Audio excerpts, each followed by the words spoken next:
दोस्तों, एक डॉक्टर साहिबा मरीजों को देखने के बाद जब थोड़ा थक जाती हैं, तो सोचती हैं क्यों ना एक चाय पी लूं।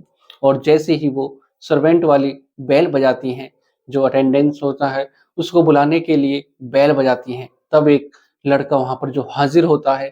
तो जैसे ही वो दरवाजा खोलता है, तो मैडम देखती हैं कि एक लड़का जो सूट बूट में पहने हुए आया है। और जैसे ही मैडम उसको देखती हैं, तो कहती हैं कि अभी तुम 5 मिनट रुक जाओ, मुझे अभी थोड़ा रेस्ट करना है, चाय पीनी है।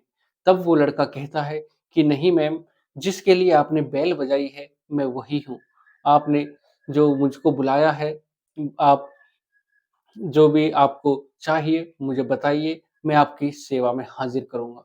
तब मैडम उसको देखकर आश्चर्यचकित हो जाती हैं, सोचने लगती हैं कि इतना अच्छा लड़का, इतना हैंडसम दिखने वाला सूट-वूट पहनकर ये ऐसे काम कैसे कर सकता है? चाय-पानी का काम कैसे कर सकता है? तो दोस्तों, उसके बाद अगला दिन होता है। अगले दिन जब वो लड़का मैडम के केबिन की सफाई कर रहा था, उसमें डस्टिंग कर रहा था, जैसे ही मैडम आती हैं तो देखती हैं कि वो उनके कमरे में, उनके केबिन में डस्टिंग कर रहा है, साफ-सफाई कर रहा है।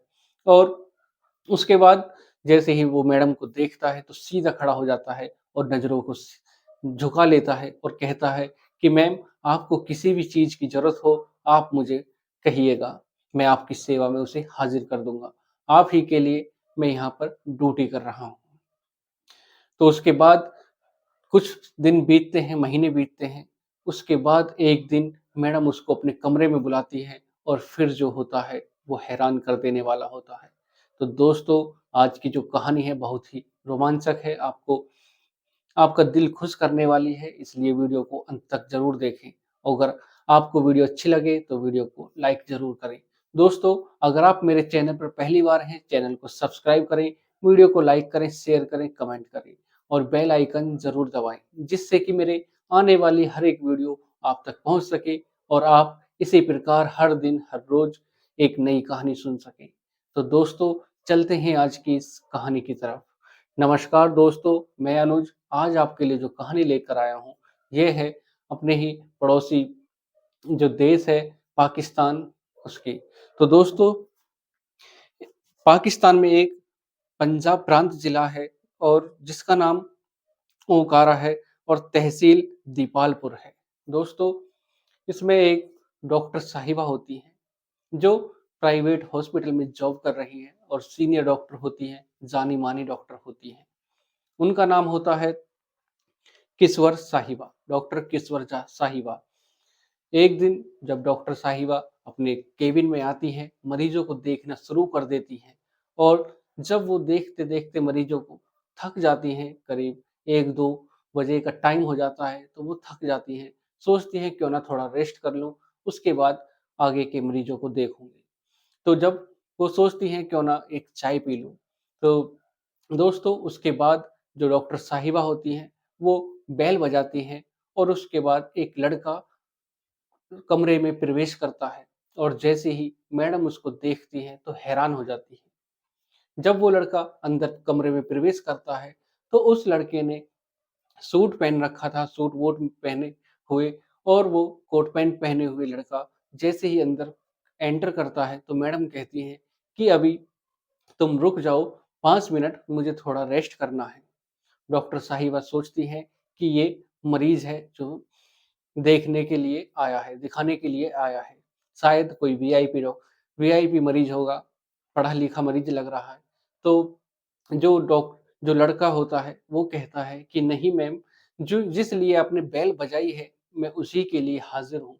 आप हुक्म कीजिए, मैं आपके लिए सेवा में तत्पर हूँ। तब उसको देखकर डॉक्टर साहिबा हैरान हो जाती हैं कि ये क्या कह रहा है? एक पढ़ा-लिखा लड़का जो सूट-बूट पहने हुए है, वो इस तरह का काम कैसे कर सकता है? तो वो लड़का कहता है कि मैम, मैं आपके लिए यहाँ पर ड्यूटी कर रहा हूँ और आपकी ही सेवा के लिए मैं यहाँ पर तैनात हूँ। उसके बाद मैडम कहती हैं कि ठीक है, तुम एक कप चाय मुझे पिला दीजिए। तो वो लड़का, जिसका नाम होता है शहजाद, जो लड़का है जो सूट-वूट पहने हुए है, उसका नाम शहजाद होता है। शहजाद जाता है और चाय बनाकर मैडम को ला देता है। मैडम सोचने और समझने के लिए मजबूर हो जाती हैं कि आखिर ये लड़का जो इतने अच्छे घर से लग रहा है देखने में, वो इस प्रकार का काम कैसे कर सकता है। उसके बाद दोस्तों अगला दिन होता है, जैसे ही मैडम अपने कमरे में आती हैं, तो देखती हैं कि वो लड़का शहज़ाद सूट-बूट पहने हुए अच्छे तरीके से तैयार हुआ, परफ्यूम वगैरह लगाए हुए, वो उनके कमरे में डस्टिंग कर रहा है, जो साफ-सफाई कर रहा है। उसके बाद जैसे ही मैडम अंदर प्रवेश करती हैं कमरे में, तो वो सीधा खड़ा हो जाता है और अपने हाथों को सीधा कर कर और अपनी नज़रों को नीचे झुकाकर सीधा खड़ा हो जाता है और कहता है कि मैडम अगर आपको किसी भी चीज़ की ज़रूरत हो, तो आप मुझे याद करिएगा, बेल बजाइएगा, मैं आपकी सेवा में हमेशा तत्पर हूँ। उसके बाद डॉक्टर साहिबा अपने मरीज़ों को देखना शुरू कर देती हैं और फिर ऐसे ही करके अगला दिन होता है। डॉक्टर साहिबा अपने कमरे में आती हैं और इसी प्रकार रोज़ की तरह वो अपना जो काम होता है उसको करना शुरू कर देती हैं और फिर धीरे-धीरे समय बीतने लगता है और जो डॉक्टर साहिबा होती हैं जिनका नाम किस्वर साहिबा होता है, वो जो शहज़ाद है उसको दिन में कम से कम 10 से 15 बार अपने काम के लिए बुलाती और शहज़ाद से बहुत ही अच्छे तरीके से बात करती, जो शहज़ाद को पचता नहीं है। वो सोचता है कि आज तक किसी भी डॉक्टर ने मेरे से ऐसे बात नहीं की, जैसे कि ये करती हैं। लोग वो शहज़ाद सोचता है कि शायद ये भी अच्छे घर से हों, इन्होंने भी हम जैसी गरीबी देखी हो, तो इसलिए ये मेरी इज़्ज़त करती हैं। उसके बाद समय बीतने लगता है और एक दिन जब डॉक्टर साहिबा अपने हॉस्पिटल में एंटर करती है, तो वो देखती है कि शहज़ाद अपने जो हॉस्पिटल है, उनका जो कमरा है उसमें साफ-सफाई कर रहा है। तब डॉक्टर साहिबा शहज़ाद से कहती है कि शहज़ाद तुम छुट्टी कर लेते हो तो मैं परेशान हो जाती हूँ, तुम एक काम करो मुझे अपना फ़ोन नंबर दे दो। तब शहज़ाद सोचने लगता है कि ये इतनी बड़ी डॉक्टर होके मेरा नंबर क्यों माँग रही हैं। उसके बाद डॉक्टर साहिबा कहती हैं कि अगर आपको कोई तकलीफ़ हो फ़ोन नंबर देने में तो आप मत दीजिएगा। शहज़ाद कहता है कि नहीं मैम ऐसे कैसे हो सकता है, आप नंबर माँग रही हो तो मैं दे देता हूँ। उसके बाद शहज़ाद उनको अपना नंबर दे देता है और डॉक्टर साहिबा किस्वर साहिबा वो उनका नंबर सेव कर लेती हैं और अपने काम में व्यस्त हो जाती हैं।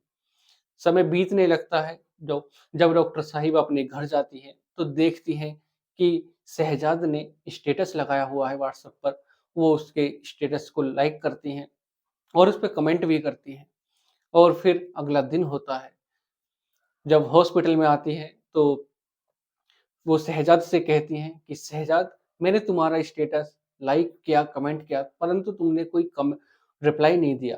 तब शहज़ाद कहता है कि मैम, मैं आपको कैसे रिप्लाई दे सकता हूँ? मैं कहाँ और तुम कहाँ? उसके बाद डॉक्टर साहिबा कहती हैं कि नहीं ऐसा कुछ नहीं है। तो समय बीतने लगता है धीरे-धीरे 3-4 महीने हो जाते हैं। उसके बाद डॉक्टर साहिबा भी जैसे ही स्टेटस शहज़ाद लगाता उसी प्रकार के स्टेटस डॉक्टर साहिबा भी लगाना शुरू कर देती हैं और डॉक्टर साहिबा सोचती हैं कि शायद शहज़ाद उनका कोई रिप्लाई करे उनके स्टेटस को देखकर, तो शहज़ाद कोई भी रिप्लाई ना करते हुए वो उनको इग्नोर कर देता है और वो अंदर ही अंदर ये सोच रहा था कि इतनी बड़ी डॉक्टर होकर ये मेरे से ऐसी बात क्यों करती है। तब दोस्तों उसके बाद डॉक्टर साहिबा आती हैं और कहती हैं कि शहज़ाद मैंने तुम्हारा स्टेटस लगाया और तुमने मुझे कोई रिप्लाई भी नहीं किया। तो शहज़ाद कहता है कि आगे से मैम ऐसा नहीं होगा, मैं आपको रिप्लाई ज़रूर करूँगा। उसके बाद दोस्तों समय बीतता है और एक दिन जब 6 महीने हो जाते हैं, तो शहज़ाद को डॉक्टर साहिबा अपने कमरे में बुलाती हैं और जब उसको पता चलता है कि डॉक्टर साहिबा मुझे बुला रही हैं, वो सोचने लग जाता है कि डॉक्टर साहिबा जो किस्वर साहिबा हैं, वो उसको कमरे में क्यों बुलाएँगी? और वो भी जो कमरा है, वो भी उनके रेस्ट वाला कमरा है, जहाँ पर वो थक जाती हैं, जब उसमें आराम करने के लिए जाती हैं। और जब उसके बाद जब शहज़ाद उस कमरे में पहुँचता है, तो वो देखता है कि जो किस्वर साहिबा हैं डॉक्टर, उन्होंने अपना जो कोट है, एप्रन है, वो उतार के रखा हुआ है और एक सूट पहने हुआ है, बहुत ही सुंदर जिसमें वो लग रही हैं। और जैसे ही शहज़ाद उनको देखता है, तो उसके पसीने छूट जाते हैं और सोचने-समझने के लिए वो कुछ सोचने-समझने के लिए दशा में भी नहीं होता है कि अब करूँ तो क्या करूँ? क्या कहूँ? किस लिए मुझे इन्होंने इस कमरे में बुलाया है? जब शहज़ाद उस कमरे में पहुँचता है, तो डॉक्टर साहिबा कहती हैं कि शहज़ाद, तुम अपनी जो स्टेटस लगाते हो, उसका भी रिप्लाई नहीं करते हो, मैं तुम्हें मैसेज करती हूँ, उसका भी तुम रिप्लाई नहीं करते हो, ऐसे तुम क्यों करते हो? शहज़ाद कहता है कि मैम, आप कहाँ और मैं कहाँ? मैं आपको कैसे कमेंट कर सकता हूँ, आपको कैसे रिप्लाई कर सकता हूँ? डॉक्टर साहिबा कहती हैं कि नहीं, ऐसी कुछ बात नहीं है, तुम मुझे मैसेज का जवाब तो दे दिया करो कम से कम। शहजाद कहता है कि ठीक है। उसके बाद डॉक्टर साहिबा कहती हैं कि मैं तुम्हारे स्टेटस को भी लाइक करती हूँ और तुमको भी लाइक करती हूँ, लेकिन शायद तुम मुझे समझ नहीं रहे हो। उसके बाद शहजाद हैरान हो जाता है कि डॉक्टर साहिबा क्या कह रही हैं। और उसके बाद दोस्तों, जो डॉक्टर साहिबा जब उसको कहती हैं कि मैं तुमको लाइक करती हूँ, तो शहजाद कहता है कि मैम, ये आप क्या कह रही हैं? ऐसा कैसे हो सकता है? आप कहाँ और मैं कहाँ? तो जब डॉक्टर साहिबा कहती हैं कि नहीं, तुम 2 दिन का समय ले लो, जो तुमको करना हो, जो सोचना हो, उसमें तुम मुझे बता सकते हो, क्योंकि मैं तुमसे प्यार करने लगी हूँ और अब जब से मैंने तुमको देखा है, मैं तुमसे उसी दिन से मैं तुम्हें लाइक करने लगी हूँ, प्यार करने लगी हूँ। उसके बाद डॉक्टर साहिबा उसको 2 दिन का समय देती हैं और फिर अगला दिन होता है, जो शहजाद है वो ड्यूटी पर नहीं आता है। 2 दिन बीत जाते हैं, डॉक्टर साहिबा शहजाद का इंतज़ार कर रही हैं, लेकिन शहजाद नहीं आता है और जब तीसरा दिन होता है, तो वो शहजाद के पास फ़ोन करती हैं और कहती हैं कि शहजाद, तुम कहाँ पर हो? 2 दिन तुम्हें हो गए हैं, तुम ड्यूटी पर भी नहीं आए हो। जब शहजाद कहता है कि मैम, मुझको बुखार हो गया है, जिसकी वज़ह से मैं ड्यूटी पर नहीं आ पा रहा हूँ। तो डॉक्टर साहिबा कहती हैं कि तुम बीमार हो, तो हम यहाँ पर किस लिए बैठे हैं? इलाज करने के लिए ही तो बैठे हैं। उसके बाद शहजाद कहता है कि ठीक है, मैं कल आ जाऊँगा। उसके बाद जब वो शहजाद हॉस्पिटल पहुँचता है और किश्वर साहिबा को देखता है, तो डॉक्टर साहिबा कहती हैं कि अब तुम्हारी तबीयत कैसी है? तुम्हें कैसे बुखार हो गया? शहजाद कहता है कि मैम, जो आपने मुझसे कहा, उसकी वजह से ही मुझे बुखार हो गया था। तो डॉक्टर साहिबा शहजाद से पूछती हैं कि तो बताओ, तुमने क्या सोचा, अब क्या करना है आगे? तब शहजाद कहने लगता है कि मैं भी तुमसे प्यार करने लगा हूँ, तुमको लाइक करने लगा हूँ, तुमसे मोहब्बत करने लगा हूँ। और उसके बाद दोस्तों, एक दिन ऐसा आता है कि वो एक-दूसरे से शादी कर लेते हैं, निकाह कर लेते हैं और फिर एक-दूसरे के साथ रहकर अपनी ज़िंदगी की जो नई शुरुआत होती है, उसको शुरू कर देते हैं। और जब हॉस्पिटल में इस बात का पता चलता है कि शहजाद और डॉक्टर किश्वर साहिबा ने शहजाद के साथ शादी कर ली है, तो वो सब सोचने लगते हैं कि ये एक झाड़ू लगाने वाला, चाय पिलाने वाला लड़का, एक डॉक्टर उससे शादी कैसे कर सकती है? जब उनसे पूछा गया, तो उन्होंने कहा कि मेरे पास सब कुछ है, पैसा है, इज़्ज़त है, सब कुछ है। लेकिन मुझे जो अपना पति चाहिए था, वो मेरी पसंद का चाहिए था और एक ऐसा ही लड़का मुझे चाहिए था, जो मैंने शहजाद के अंदर सारी खूबियाँ देखी, वो सारी जो मैंने सपने देखे थे कि मेरे जो जीवन साथी है, वो एक ऐसा हो, जो भी मैंने सपने देखे, वो सारे शहजाद के अंदर हैं और इसीलिए मैंने शहजाद से शादी की। और जब उनके ऊपर रोज़ सवाल पैदा होते, तो वो दोनों वहाँ से ड्यूटी छोड़ देते हैं और उसके बाद जो किश्वर साहिबा होती हैं, वो एक स्टोर खोल लेते हैं, मेडिकल स्टोर, और उसके बाद वो भी सही चलने लगता है और फिर कुछ दिन बाद वो एक अपना क्लिनिक ओपन करते हैं, जो बहुत ही अच्छे तरीके से चलता है। तो दोस्तों, प्यार कब किससे हो जाए, किसी को कुछ नहीं पता। मोहब्बत कब किससे हो जाए, मोहब्बत ना तो किसी का पद देखती है और ना ही किसी का रुतबा देखती है। मोहब्बत जब होती है, तो कब किससे हो जाए, वो ये इस कहानी से पता चल जाता है कि किस प्रकार एक जानी मानी डॉक्टर ने एक चाय पिलाने वाले, एक डस्टिंग करने वाले लड़के से शादी की। तो दोस्तों, आज की कहानी ये रही आपके सामने। अगर आपको वीडियो अच्छी लगी हो तो वीडियो को लाइक करें और शेयर करें, कमेंट करें। अगर आप मेरे चैनल पर पहली बार हैं, चैनल को सब्सक्राइब करना जरूर ना भूलें, जिससे कि मेरे आने वाली हर एक वीडियो आप तक पहुंच सके। तो दोस्तों, बेल आइकन जरूर दबाएं और मिलते हैं एक और नई कहानी के साथ। चलते हैं, आज के लिए सिर्फ इतना ही। नमस्कार, जय श्री श्याम।